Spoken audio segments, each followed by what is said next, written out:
Champhai Leilet tractor Leilet me ka rua sur dewa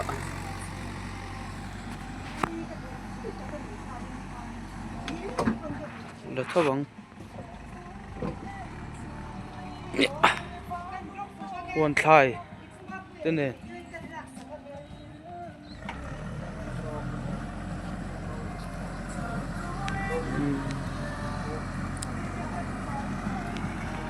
hey bu chi anh hey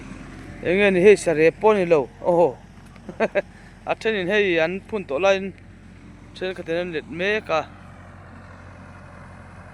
hi chu Champhai hey ka ko na zon ve hi la ve hi kanan ni lo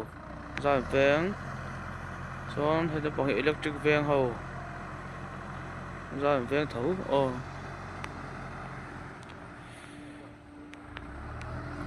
cái mi ăn hồi hầu hin nu Champhai tiền hồi nu Champhai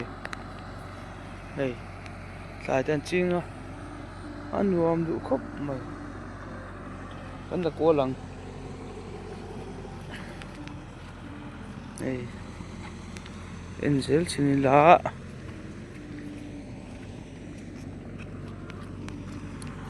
thì hiện lấy để tại hiện thì hiện sáng hạn khói à bụ sinh mai anh đang lâu là trên anh mân lệ trên ta này thì hiện bill cắt bây giờ khóc mày bill gym ta khi ông tổ vật hết làm bằng hi ruộng tlang dâu tlang làm bằng anh ta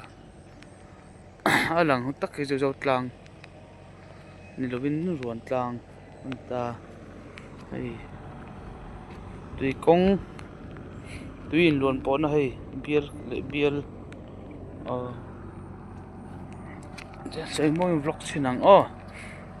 ya chắc tới đến lết á với khẩn mấy hết đủ tóc rồi ba anh lết non on dễ là thì hơn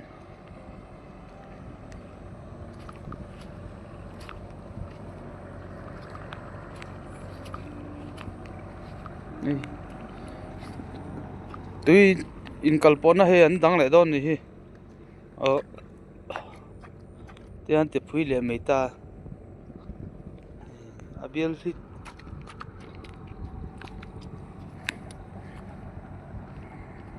Liverpool taxi te lo lang ani hi hei chắc ta sợ anung nuk te akol lova a trailer anti manis ale tu ber te han kol pui char ti han hei eno hi duitlin the dan he ngai to ura nu la ta pangan tuitling tlai ta ke tuitling mu mal lawa he tam pang thale dewa leveling hi a har khapa jcb na khoi nu po hian tractor hian ti he tuitlin nu a boi le ta pe be le anga tuitling rol thei tu hi chon tuitlin phot e ngai jcb a po thiam tak leveling thiam tak an ni lo chon an boi fo ni hei tu ra ta po tuin tlinga hei chaklam pang ani la leveling an be na sa boi tla kom mai Leilet khoi tur hi chuan operator tam po jcb le tractor tam po boi tlak